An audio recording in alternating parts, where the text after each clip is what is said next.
बहुत वक्त पहले की बात है, एक न एक दिल बुरा इंसान था, नाम था रघु काका। न कोई बेटा न बेटी, और घर इतना गरीब कि खाने तक के लाले थे। पूरे घर में बस चूहे ही चूहे थे। उसके पड़ोसी हरिराम चाचा बहुत अमीर थे, लेकिन दिल से उतने ही छोटे। एक दिन हरिराम चाचा पेट भर खाना खाकर टहलते हुए रघु काका के घर के सामने से निकले और मजे लेते हुए बोले, चलो देखता हूँ आज इस बूढ़े के घर में क्या पक रहा है। रघु काका की आवाज आई, 2 टाइम से कुछ खाया नहीं है, देखता हूँ कुछ बचाओ तो। वो अलमारी के नीचे झुककर कुछ तलाशने लगे और उन्हें मिल गई एक मुट्ठी पुरानी पीली चना। इतनी सी है, इससे तो 2 लोग भी नहीं भरेंगे। फिर रघु काकी बोली, चलिए इसको भून देते हैं, घर के चूहों को खिला देते हैं, कम से कम किसी का तो पेट भरे।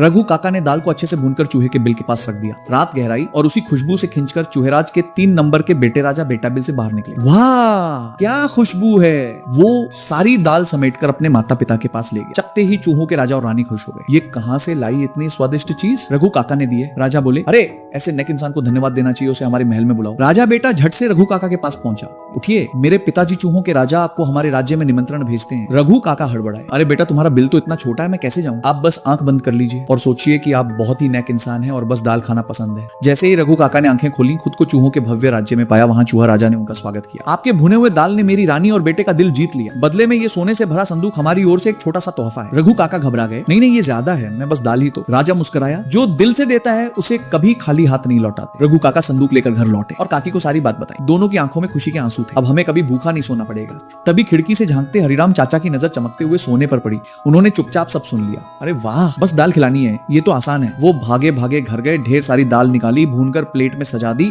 और उसे खिड़की के पास रख दिया। कुछ देर में चूहा राजकुमार फिर आ पहुंचा। खुशबू से खिंचा चला आया और दाल पे टूट पड़ा। हरिराम चाचा मुस्कुराए, अब मुझे भी चूहों के देश ले चलो। राजकुमार समझ गया कि ये चालाकी हो रही है, लेकिन मजबूरी में उसे भी वही जादुई मंत्र पढ़वाया। आंख बंद करो, सोचो कि तुम बहुत अच्छे इंसान हो और सिर्फ दाल खाना पसंद। हरिराम चाचा भी पहुंच गए चूहों के महल, लेकिन पहुंचते ही बोले, चलिए जल्दी से खजाना दिखाइए। राजा को सब समझ आ गया। वो मजबूरी में उन्हें खजाने वाले गुफा तक ले गए। वहां ढेर सारी सोने चांदी की चीजें देखकर हरिराम चाचा की आंखें चमकने लगी। एक संदूक काफी नहीं, क्यों ना मैं सब ले लूं?